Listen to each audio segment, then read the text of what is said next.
नमस्कार दोस्तों। इस वीडियो को बनाने का एक ही रीज़न है, मुझे बात करना था JN1 वेरिएंट के ऊपर।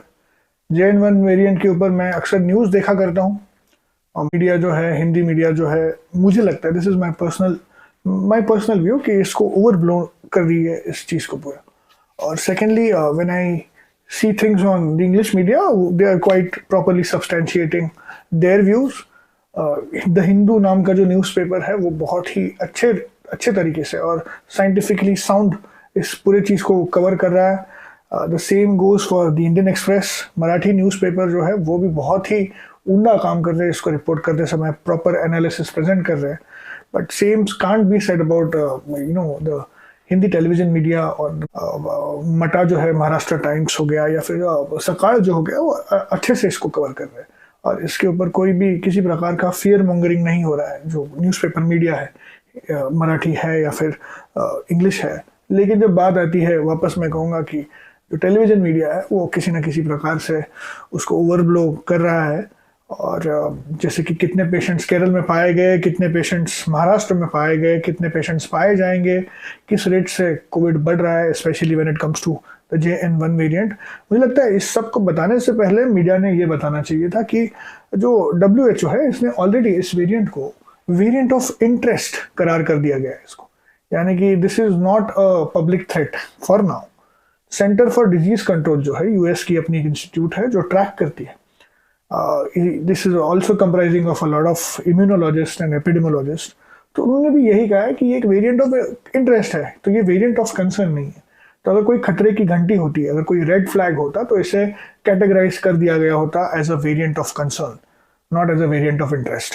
और रही बात इस वेरिएंट की, तो मैं आपको बता दूं, ये एनालिसिस का भाग है और एनालिसिस ये कहता है, हालांकि ये मुझे नहीं कहना चाहिए, इसके ऊपर औपचारिक रूप से ऑफिशियली इसके ऊपर कोई कमेंट करने वाला केवल एपिडेमोलॉजिस्ट होना चाहिए। लेकिन जैसे मैं रिसर्च पेपर पढ़ता हूँ, जैसे मैं चीज़ों को होते हुए देख रहा हूँ, पढ़ रहा हूँ इसके बारे में, तो मैं इसको सब्सटेंशिएट करूँगा कि ये हमारे ICMR ने भी ऑब्जर्व किया है कि हर दिसंबर में वेरिएंट चेंज होते हैं।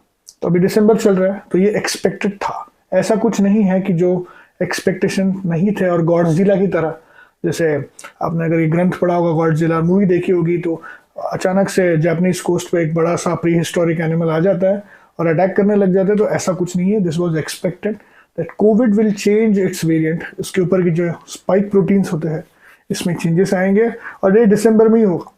क्योंकि पिछली बार 2020 में दिसंबर में इस वेरिएंट का चेंज हुआ था। पहले अल्फा हुआ, फिर बीटा हुआ, फिर उसके बाद गेमा वेरिएंट आया, एंड देन 2022 तक भी सो ओमिक्रॉन वेरिएंट, और ये 2023 के आसपास ये BA.2.86 वेरिएंट। और इस BA.2.86 वेरिएंट का ही सब वेरिएंट है ये JN1 वेरिएंट। तो देखिए, ये जो BA.2.86 वेरिएंट है, ये ओमिक्रॉन से ही रिलेटेड है। ओमिक्रॉन खुद एक जेंटल वायरस है when it comes to covid.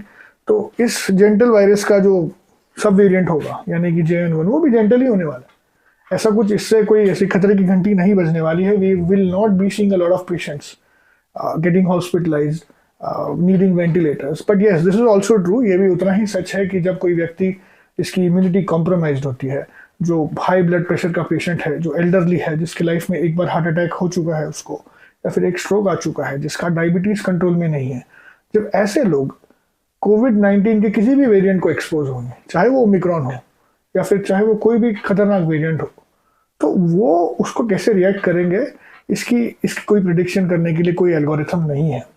So elderly people should wear mask and they should avoid crowd.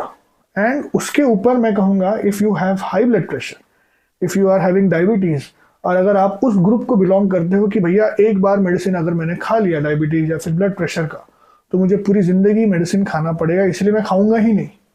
तो इस ग्रुप को अगर आप बिलोंग करते हो, आप अभी भी डिनाइल में हो कि मुझे हाई ब्लड प्रेशर नहीं है, ये तो मशीन ऐसा दिखा रहा है, या फिर मैं चाय पीना बंद कर दूंगा और मेरी शुगर नॉर्मल हो जाएगी, तो इस ग्रुप को मैं कहता हूँ आप सतर्क हो जाओ।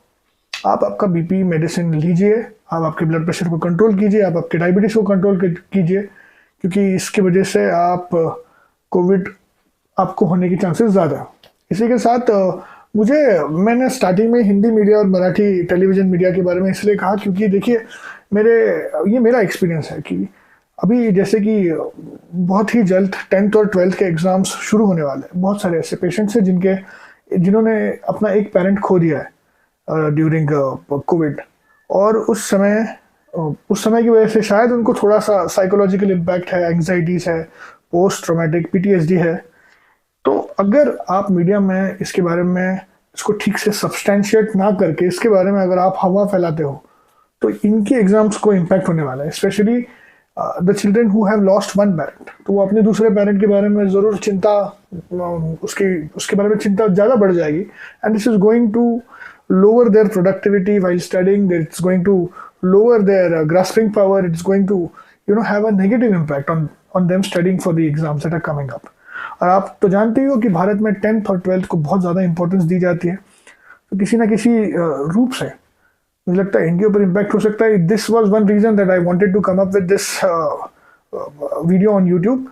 उसी के साथ बहुत इंपॉर्टेंट चीज़ ये है कि देखिए, जैसे मैंने कहा, ये एक जेंटल वेरिएंट होने वाला है, लेकिन इसके ऊपर आज ऐसा कोई ठोस एविडेंस तो नहीं है, लेकिन ये मेरी मान्यता है और मुझे लगता है ज़रूर कोई ना कोई वेस्टर्न इंस्टीट्यूट इस रिसर्च को सब्सटैंशिएट करके, प्रूव करके रिपोर्ट्स पब्लिश करेगा, क्योंकि ऐसे बहुत सारे ऑर्गेनाइजेशंस हैं, ऐसी बहुत सारे यूनिवर्सिटीज़ है जो इसके ऊपर काम कर रही है कि भैया जिस क्षेत्र में पोल्यूशन ज़्यादा है उस क्षेत्र में हॉस्पिटलाइजेशन ड्यू टू कोविड-19 होने के चांसेस ज़्यादा है।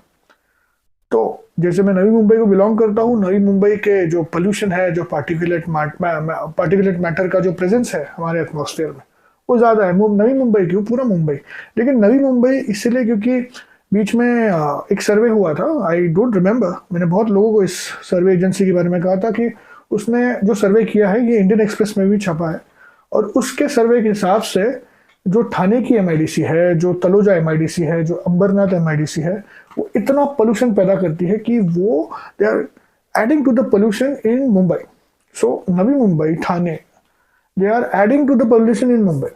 तो अगर मुंबई में हम मुंबई के पोल्यूशन को बढ़ाने के लिए हम कंट्रीब्यूट कर रहे हैं, नवी मुंबई वाले, ठाणे वाले, पनवेल वाले, तो सोचिए यहाँ के लोगों को कितना एक्सपोजर होगा। तो बात यह है कि अगर कोई व्यक्ति साफ हवा में रहता है, उसे कोविड हो जाता है, तो उसके हॉस्पिटलाइज होने के चांसेस जरूर कम होंगे उन लोगों से जो दूषित वातावरण में रहते हैं, people who live in polluted cities, in polluted air. Because अभी हाल ही में, आई थिंक 2021 में, लैंसेट ने एक रिपोर्ट पब्लिश किया था, you can Google it, and it was found that pollution is one of the very important reasons for developing diabetes.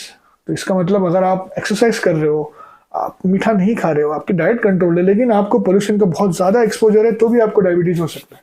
तो अगर इतने पोल्यूशन में आप का जो रेस्पिरेटरी सिस्टम है वो इंजर्ड हो जाता है और उसके बाद उसको वायरस एक्सपोज होता है, तो ये देखने वाली बात होगी कि यहाँ पे हॉस्पिटलाइजेशंस बढ़ेंगे या नहीं बढ़ेंगे।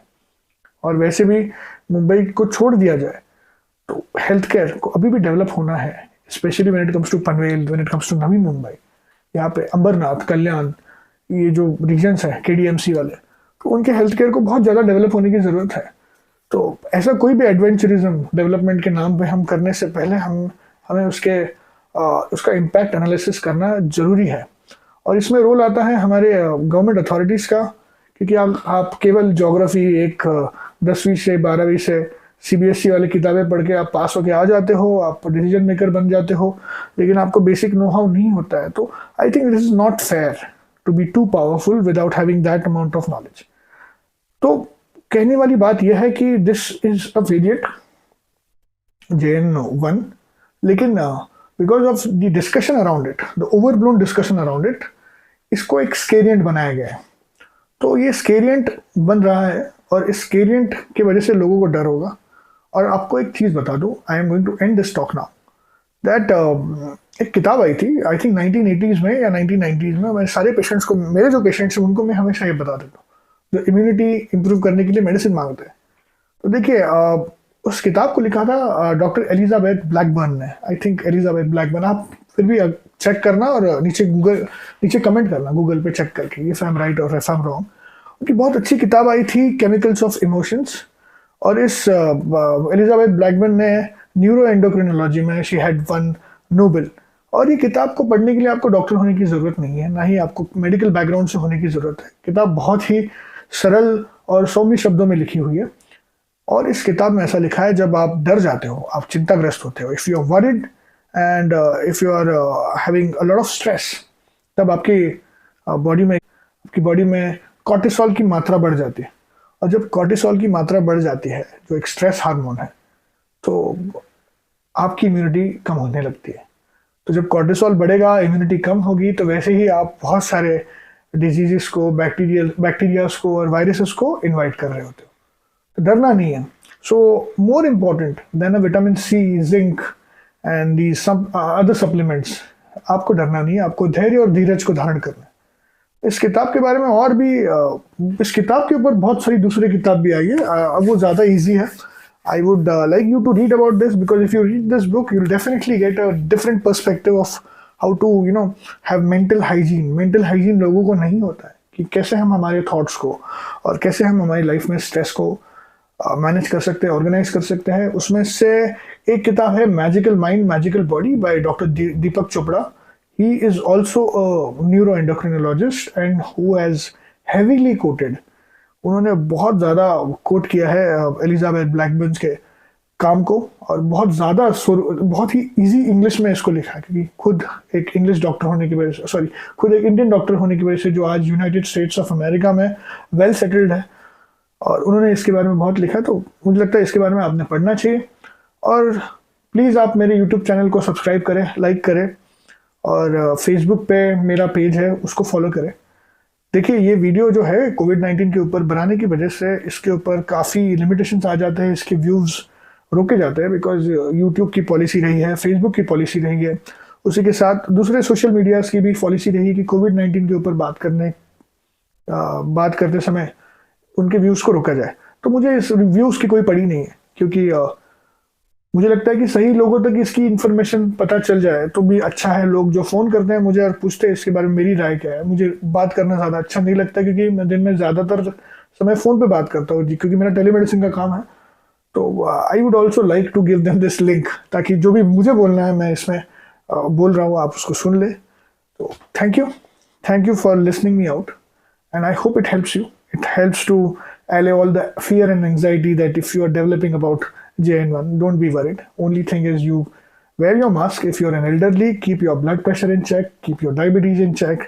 If you are denying that you need medicine, अगर आपको लगता है कि आपको डायबिटीज और ब्लड प्रेशर मेडिसिन खाने की वजह से आपको इंफीरियोरिटी कॉम्प्लेक्स आ रहा है, तो आप अपनी भावनाओं को टटोलिए और आप इंट्रोस्पेक्ट कीजिए, आप क्या सोच रहे हो, और इससे आपकी फैमिली को फ़ायदा होने वाला है, आपको फ़ायदा होने वाला है, आपको फाइनेंशियल नुकसान हो सकता है, इससे आपकी प्रोडक्टिविटी कम हो सकती है, आपको फिजिकल थ्रेट है, क्योंकि इससे आपको स्ट्रोक हो सकता है अगर आपका डायबिटीज़ कंट्रोल में नहीं रहेगा, या फिर आपका ब्लड प्रेशर कंट्रोल में नहीं रहेगा। कोविड तो आपको उसके रिस्क तो रहेंगे, लेकिन दूसरे रिस्क भी रहेंगे। Thank you. Please like, subscribe and share.